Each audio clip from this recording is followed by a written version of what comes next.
what to expect this afternoon. We will have our breakout sessions. I'll be introducing in a while kung sino-sino yung magiging facilitators natin per breakout session. The idea is to give you, mas bigyan kayo ng targeted na learning. Yung hindi mo na kailangan, since limited yung ating time, kung ano yung position at ano yung mga skills or necessary na processes that you have to learn more in a more focused manner, yun ang inyong papasukan mamaya. Depende sa nature. Sino ba dito yung hindi, medyo kakaiba yung kanilang position? Sa UWAPSA, medyo kakaiba yung mga title eh. But, alam nyo ba, aware naman kayo kung ano yung scope ng inyong trabaho? Because that will be crucial in choosing which breakout session you will be entering. So, hindi kayo basta, saan na lang mapasok? Hindi man pwede, no? So, kasi depende nga dun sa magiging, magiging role nyo, primary role nyo, you will have different activities na kailangan nyong gawin. Sige, so I think I can introduce na our coach, yung mga coach natin. Ayan, ay isa na po. Naku, nawala na ako. Ayan, mga coach natin. Ayan, get to know your breakout session facilitators. Ayan, so mamaya kasamahan na natin ng wala talaga magkakamera sa inyo. Ano ba? Ayan, meron pala mga nakakuhan ang matampuhin eh, no? Ayan. So, for our room A, ayan, ready na kaya yung yung recording mo, sir? Ready ka na ba pagka pumasok yung mga tao dyan sa room mo? Ayan, so,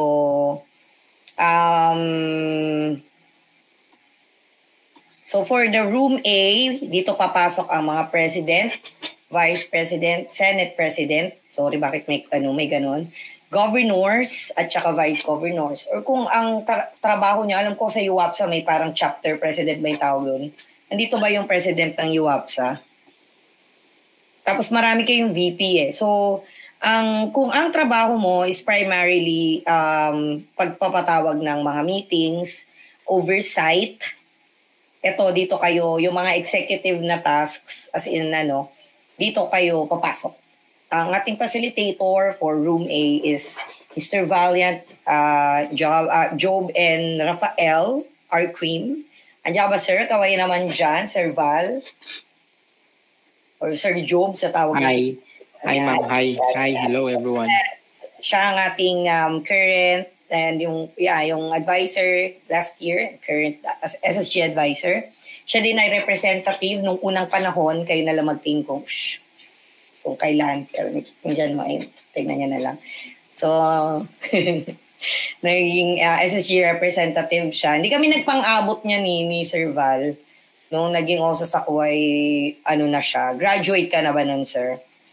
So, yun. At ngayon ay, ba't aray ko, ayan. At siya ay faculty member ng CJE. Okay. Malinaw ba yun? Mamaya natin ilalapag ang mga QR code. So, ayan. For room B, lahat ng mga secretary or Senate secretary, kung ang trabaho mo ay taking down notes, writing letters. To be fair, yung writing letters should be known by all. So, I'll just post yung mga, nandun naman yun sa Lincoln Bayani workbook kung paano magsulat ng letter, and I'll also be uploading slide presentation that can, aralin nyo na lang on your own, on your own, and then mag-prompt kayo. But maybe our facilitators can also give a run-through kung ano yung mga requirement natin when we are, halimbawa, mag-letter ka. Pag sinabi mag-letter ka, sana alam na natin yung format, hindi out of this world yung mga format na gagawin natin. So, ganun. Pero yon, going back, kung ang trabaho mo is more on taking down notes, tama ba, Miss Janelle? Yung ba ang magiging focus natin? Yes, Sexitary. Yes, yung Sexitaries daw. Yan ang inyong aaralin. Kasi yun ay isa sa mga unique na ginagawa ng secretary. na yun. So yun, ang yung facilitator will be Miss Kristen Janelle S. Morales, our queen. Ayan, napakahaba ng kanyang experience as a student leader. So talagang matutulungan niya kayo. And I think yung presentation will be, basta bugs na bugs. So yun, mahabang line of student leadership, and she's also currently a faculty member of the CJE. Yan, okay. So room C, wag na yan, next. Charot lang. Room C will be facilitated by me. Wala kayong choice kasi lagi ko talagang inuupuan ang mga usaping pera. Dahil mukha po akong mukha po akong strict pagdating sa paperwork. Charot lang. So, yon. Turuan ko kayo ng mga, yung ito medyo kasi, maraming mga particular sa ganon. Meron mga particular na mga protocols when it comes to requesting funds. At medyo mabigat din siya. So pagkasamahin na natin ng treasurer, auditor, at mga finance officer, lahat na may kinalaman sa pera sa inyong CBL. So, yon. Yan, syempre. Kilala nyo naman na ako. Okay na yan. Next. Ayan, room D will be for the internal project managers, external project managers, and business managers.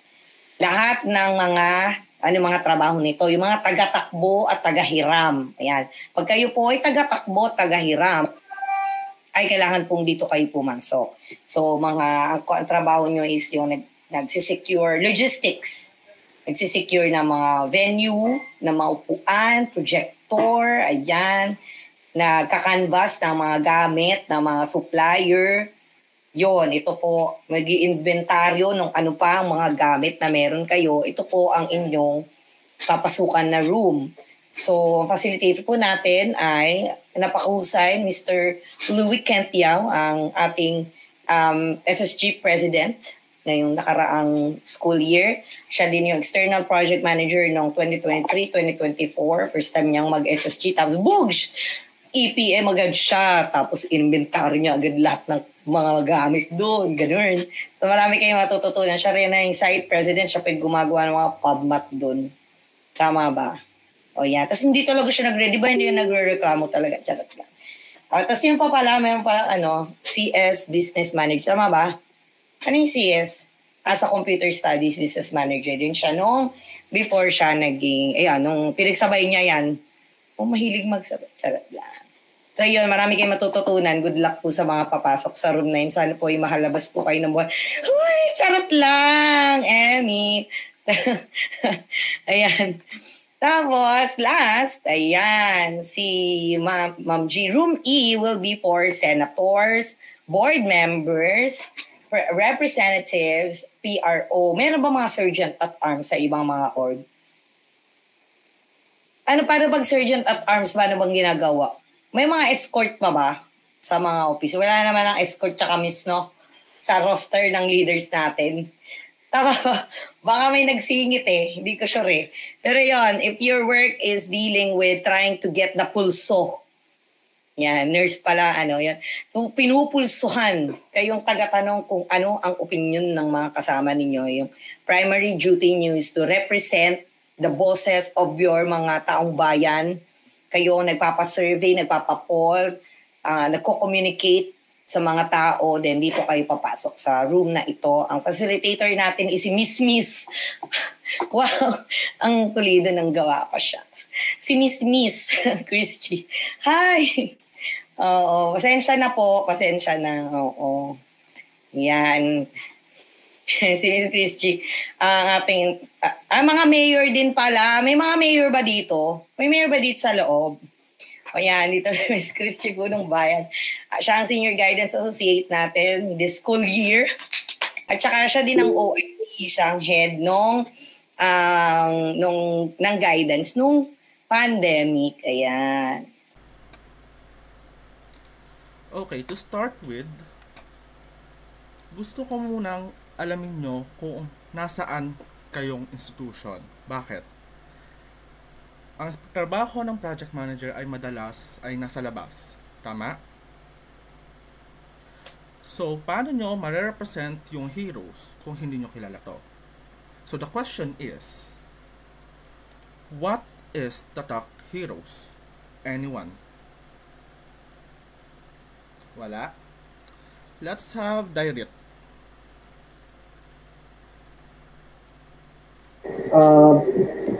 Sabi ko dito sa workbook is parang in English po is a brand na kung ano yung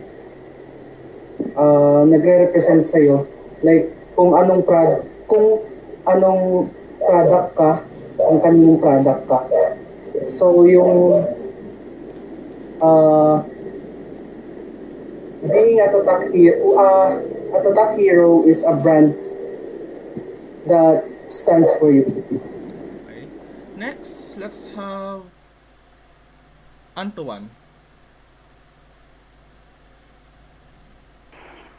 Good afternoon po. So, para sa akin, Tatak Heroes is parang branding ng isang parang representative ng heroes. So, parang kapag Tatak Heroes is galing ka or parang na-nurture ka ng heroes. So, I think what is Tatak Heroes? Ayun, product ka ng heroes. So, sa context ng meeting, so kapag pag-usap ka sa ibang suppliers or sa ibang, basta sa outside suppliers, na dala mo yung pangalan ng heroes as a representative ng organization mo tapos ng buong heroes na. Ayun lang pa. How about Fatima? For me po, same po kay Antoine, para po siyang branding ng heroes and kumbaga siya po yung visual kung sa isang crowd po, kumbaga madidistinguish mo alin dun yung mga galing sa heroes or estudyante na heroes.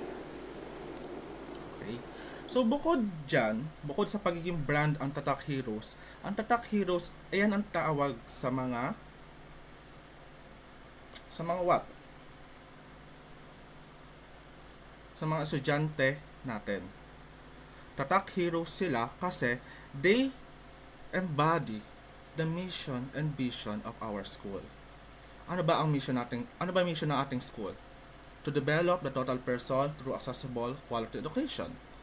The vision is forming empowered and innovative professionals dedicated to service of God and country. Aside from that, Tatak Heroes also, ito yung mga estudyanteng isinasabuhay ang core values ng ating institution. Ano ba yung mga core values natin? Una, hard work. Ating mga estudyante dito ay masisipag. Bukod sa masisipag, hindi lang sila masipag para sa sarili nila. Masipag sila para sa pamilya nila, para sa bansa nila. That's Tatak Heroes.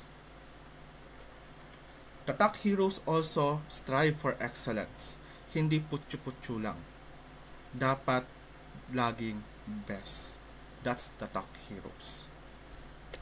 Tatak Heroes also ay marirespeto at may disiplina sa sarili. Hindi tayo nakikipag-away sa kanto or whatsoever. Next, we show our engagement. We actively involve in our different activities na meron tayo sa ating institution and outside of our institution. That's Tatak Heroes. And lastly, ang mga Tatak Heroes ay maka-Diyos. Kaya nga meron tayong Sambayani Multi-Faith Ministry.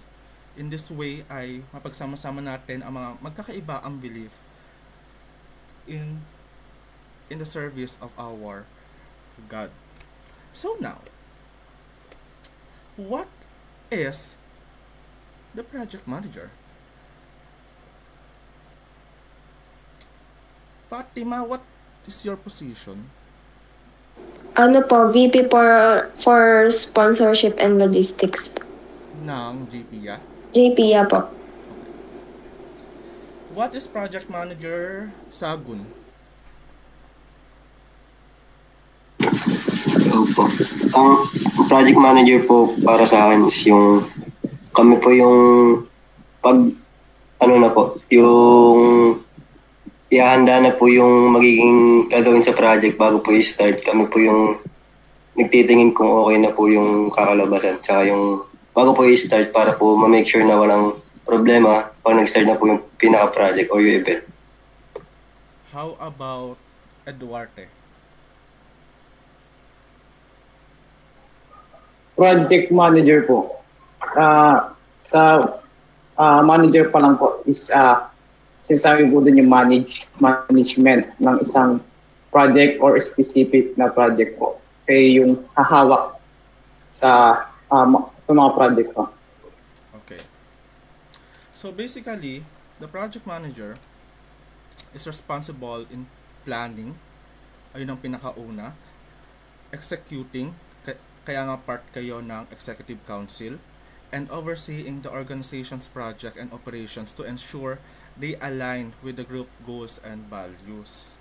Kayo ang punong abala talaga sa lahat ng mga activities ng inyong organization. Also, project manager is let's go with the responsibilities of the project manager. So let's have the internal project manager.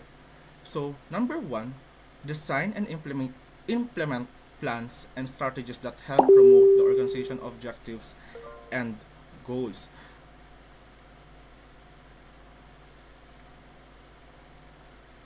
That's why ang EPM ay hindi lang basta taga-design ng venue. Dapat tumutulong kayo sa inyong program committee head or kung sino man ang tagagawa ng program nyo kung paano nyo mapopromote yung goals nyo sa activities na ginagawa nyo. Additional na responsibility nyo as a project manager internal is to supervise and consolidate the organization multimedia needs and materials including documentation of activities, audiovisual presentation, layouts, and design in coordination with the EPM. So basically, lahat ng mga tech related ay dapat ginagawa nyo. Ano ba yung mga tech related? Sound system. Dapat kayo ang nag-aayos ng mga line-up ng mga songs kapag may events kayo. Kayo nag-aayos ng mga actually dapat PubMat. Under din sa inyo yung PubMat. Pero kung hindi naman talaga kaya mag-design ng PubMat, pwede naman iasa sa iba kung willing sila. Okay? Then initiate promotion and advertising effort for the organization, its project, fundraising activities, and overall image. Ayun yung sinasabi ko, under sa inyo yung PubMats, yung mga pinupost natin sa social media. Pero, alam naman natin, hindi lahat ng IPM natin ay magaling sa creatives. That's why, kailangan nila ng tulong from others. Hindi naman masamang manghingi ng tulong sa iba. Additional to the responsibilities to oversee and monitor the organization internal process, kaya nga internal project manager, resources, policies by providing data-driven insight. So, actually, bukod sa nag-aayos kayo ng event, dapat chine-check nyo din yung mga mechanics. Chine-check nyo kung appropriate pa ba siya. Baka mamaya yung mechanics ng entrance is napakaluma na, ayaw ipabago, you need to request na baguhin yon kung hindi na siya appropriate for the given activity. Next, collect feedback and insight from all the officers at least 2 months prior to each event and submit a comprehensive report to the President or Vice President for consideration and planning. So, for example, you have event, kunyari foundation ay December. So, 2 months before mag-December, kausapin mo na yung mga officers mo, ano-ano ba yung mga kailangan gawin during the foundation. Ano yung mga pagkukulang ng mga past SSG o past organizers ng foundation para in this coming foundation ay maayos natin. Lahat ng pagkukulang, punan, lahat ng mga pagkakamali, baguhin. That's one of your responsibility as IPM.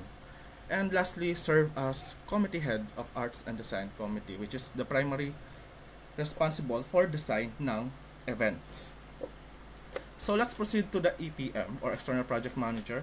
So ang EPM ay ang tiga-organize, tiga-supervise, and tiga-canvas ng materials, equipments na kinakailangan ng isang organization para sa kanilang activity. In canvassing of materials, kailangan lagi tayong sumusunod sa 3-quote rule. Ito ang madalas na hinahanap ni Ma'am Kat kapag nagbabudget request na.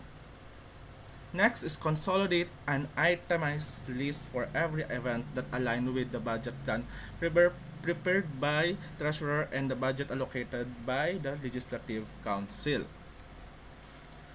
So, hindi lang tayo basta taga-bili. We need to consider kung magkano ba yung budget na na-approve ng Finance Office o kung magkano yung budget natin at kung magkano yung nilaan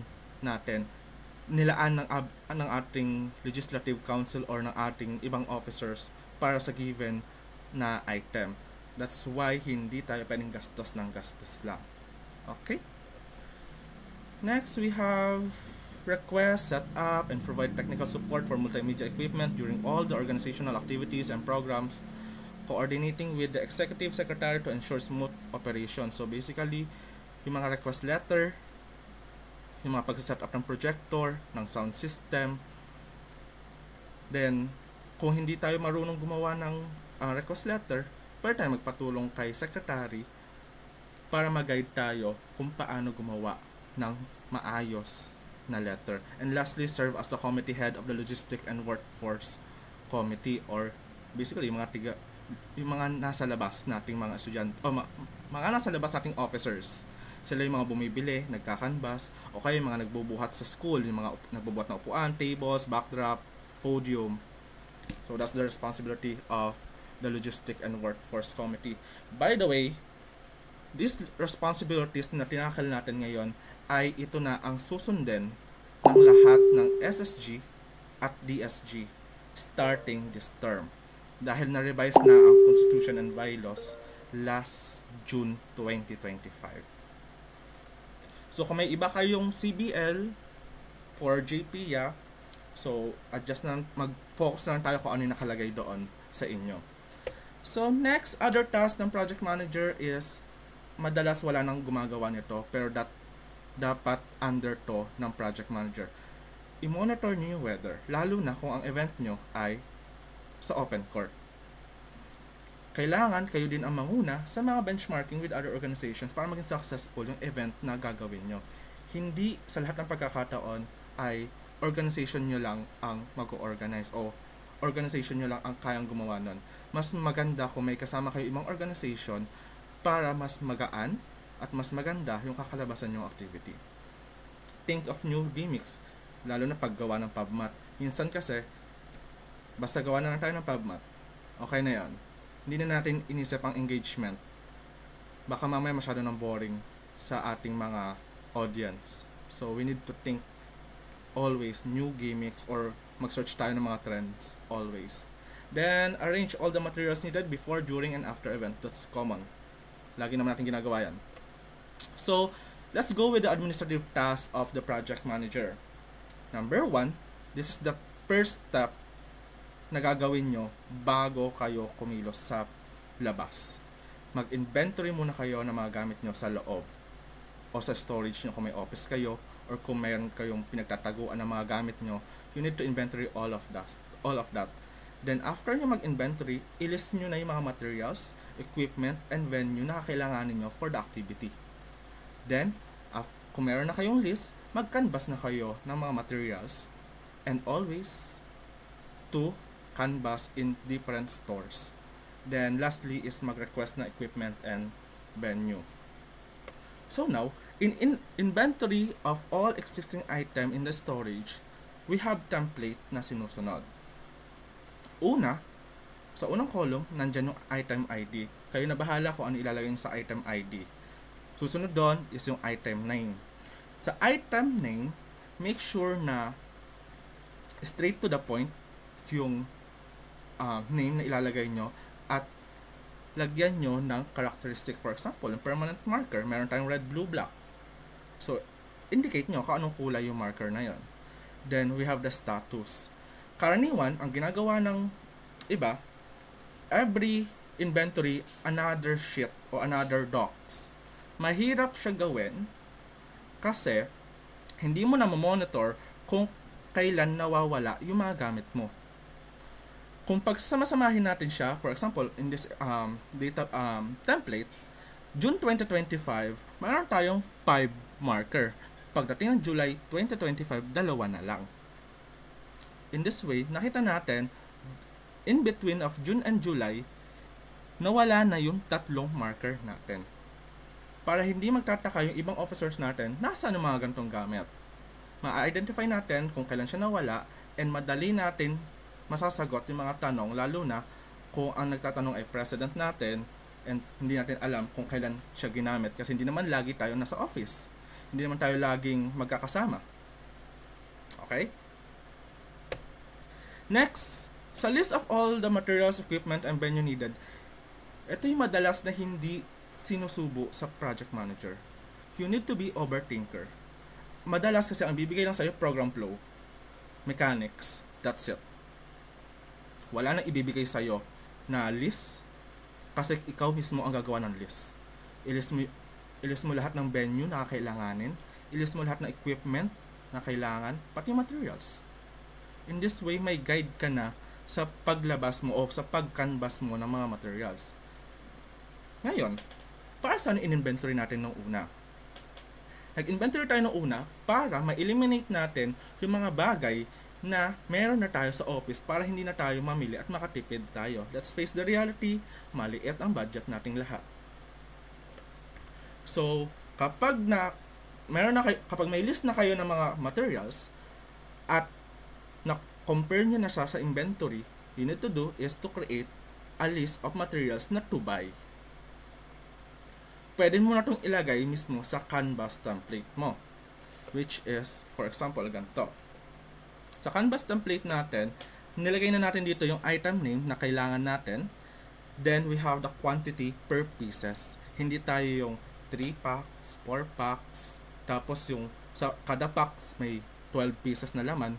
Per pieces lagi ang paglalagay ng quantity para kung ano yung available doon store, yun yung i-adjust natin.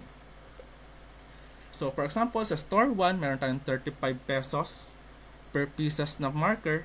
Sa store 2, we have 75 pesos per 3 pieces per pack. Then store 3, we have 20 per pack, or per pieces rather. So ngayon, identify natin kung saan ba yung mas, before we identify pala, kompletuhin muna natin lahat ng ika-canvas natin. After natin mag-canvas, balik tayo sa office o balik tayo kung saan tayo nag-work, then identify na natin kung saan yung pinaka-mura. Let's face the reality, ayun naman talaga hinahanap natin. Pero, sometimes, kailangan din maging practical. Hindi porket mura doon ka na agad bibili. For example, yung marker natin. Yung marker natin is 75. 3 siya per pack. While, sa store 3, 20 pesos lang siya per pieces. Sa store 2, pumapatak na 25 pesos yan. Pero bakit siya yung pipiliin natin? Because, wala naman tayong ibang bibilin kay store 3. Permanent marker lang yung pinakamababa kay store 3. While kay store 2, bibili tayo ng correction tape at the same time, marker. Yung matitipid kasi natin doon sa marker na yon sa store 3, possible lugi pa tayo sa pamasahe. Lalo na kung malayo yon. So, sometimes we need to be practical as well. Hindi lang basta mura. So next, we have the list of materials to buy with supplier. Ito na yung ibibigay natin kay finance officer. Sila yung gagawa ng budget request para sa ganun, madali na sa kanila kasi alam naman natin ang budget ay napaka-crucial. Kung ibibigay natin sa kanila yung canvas, maguguluhan pa sila. Mamaya lahat ng mura kunin nila. Hindi na practical. That's why we need to create a list of materials na bibilin with supplier na. Pagsama-samahin natin lahat ng bibilin sa store 2, lahat ng bibilin sa store 1. In this way, meron din tayo magagamit kapag namalit tayo. Hindi na tayo titingin sa canvas na halo-halo. Gets? Question.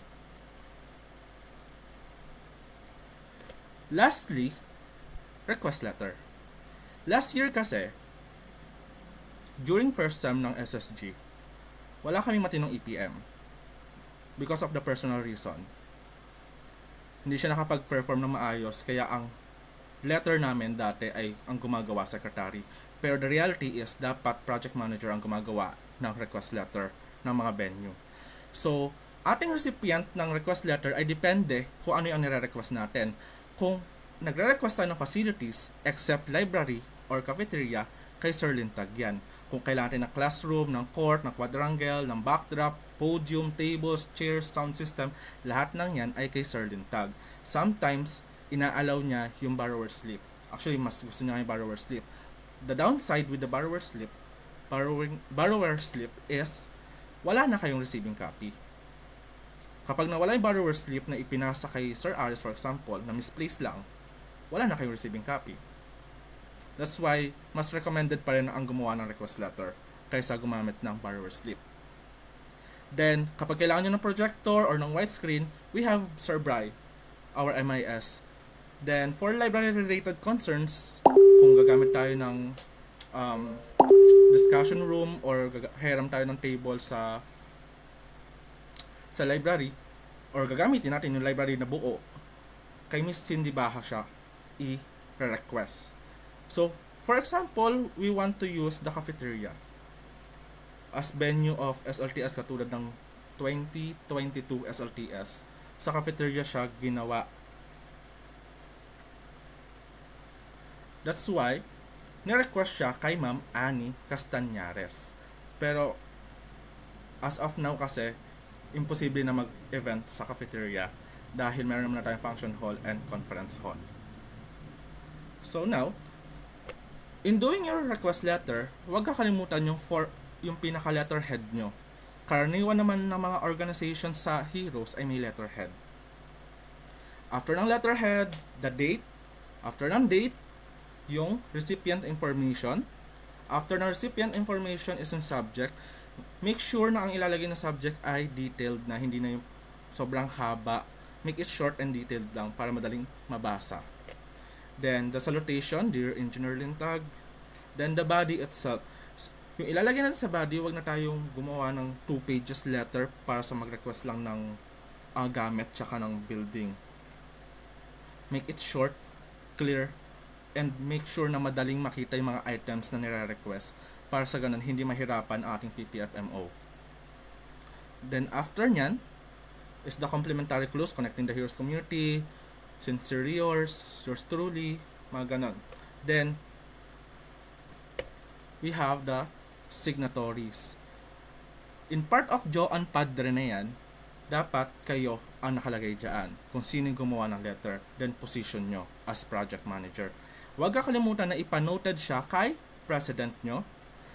Kahit may e-sign kayo niya, kailangan i-inform nyo si president nyo na gagamitin nyo yung e-sign or magpapapirma kayo sa kanya kasi at the end of the day, nire-represent nyo yung organization nyo, kaya dapat alam niya yon. At dahil gumagalaw kayo, dapat alam din yon ng advisor nyo. Ayan ang huwag nyong kakalimutan, ang i-inform ang president at ang advisor nyo about sa mga letters na gagawin nyo. And lastly, kung may attachment kayo sa letter, for example, naglagay kayo ng program activities o program flow doon sa request letter, maglagay lang kayo ng enclosure sa baba, tapos lagay nyo yung title ng attachment na nilagay nyo. Then, kung gusto nyo bigyan ng copy sa OSAS, ilagay nyo sa pinakahuli. Dahil nga, sabi ni Ma'am Kat, nasa huli ang pagsisisi. Okay? So, ganito ang tsura ng isang buong request letter na ipinapasa madalas sa kay Sir Lintag or kay Sir Bry. Now, question. Walang question sa request. Yes, Dairit. Ask ko lang po yung sa Master of Ceremony po. Kami din po ba yung din? Master of Ceremony, which is MC, right? Actually, wala naman nakatoka talaga doon. Hindi siya nilalagay sa responsibility ng IPM or EPM kasi ang Master of Ceremony ay dapat depende sa skills. Kung wala kayong skills na pagiging MC, bakit kayo pipilitin? Tsaka kung ilalagay yung responsibility na yon kung kanino man, mamamatay yung event kung hindi niya kaya yung pagiging MC. It depends na sa pag-uusap ng organization yon kung sino ang i-appoint na MC. Kasi at the end of the day, sila ang magbibigay ng buhay sa activity nyo. Question pa?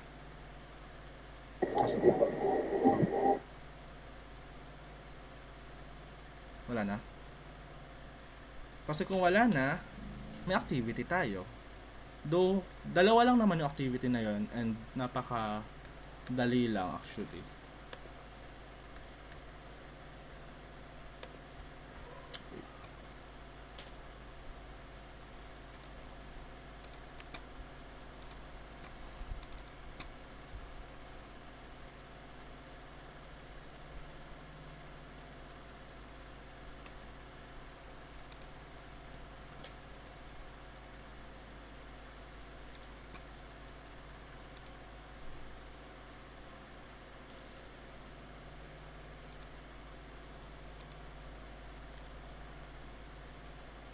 For your activity, your first activity is mag-i-inventory lang naman kayo.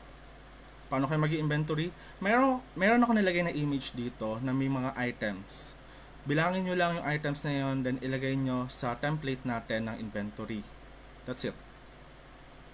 For your second activity, meron situation dito sa baba na full details na to mula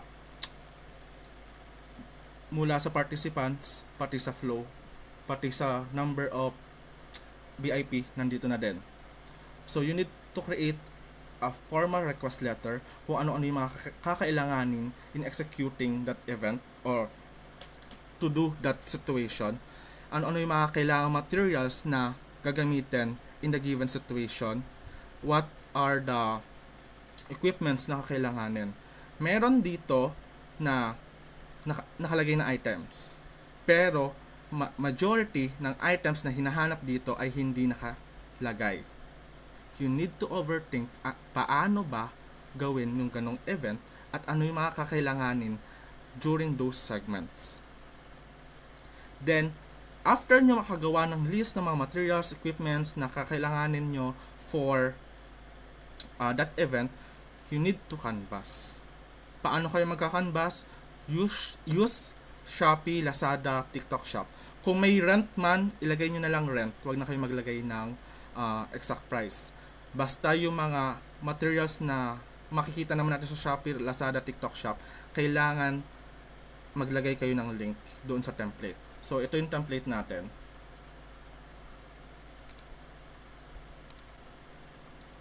So, ito yung sa inventory. So, ilagay nyo na lang sa July yung mga quantity na ilalagay nyo. Tapos yung remarks, kung may ilalagay man kayo. Then, dito nyo isulat yung venue na kakailanganin nyo dun sa situation. Then, equipments, lahat ng mga equipments na kakailanganin nyo. Ano ba yung mga kailangan? Sound system, lights, chairs, whatsoever. Then, yung materials, yung mga consumable items natin na madalas binibili, ilista nyo siya lahat dito. Then, pag nalista nyo na, diretso na kayo sa canvas. Store 1, Store 2, Store 3. Then, ilagay nyo dito yung item, ilagay nyo yung quantity na kailangan, ilagay nyo yung price dito. Then, sa Store 1 notes, doon nyo ilagay yung link ng inyong napag-canvasan. Kailangan may link lahat ng gagawin nyo. Okay? Then, sa to buy, ayan, kapag may canvas na kayo, hanapin nyo na yung pinaka mura and practical. Then, ilagay nyo na siya dito sa to buy item natin. Ilagay nyo item name, quantity, unit, price, tsaka yung link ng inyong pinagkanvasan. Question.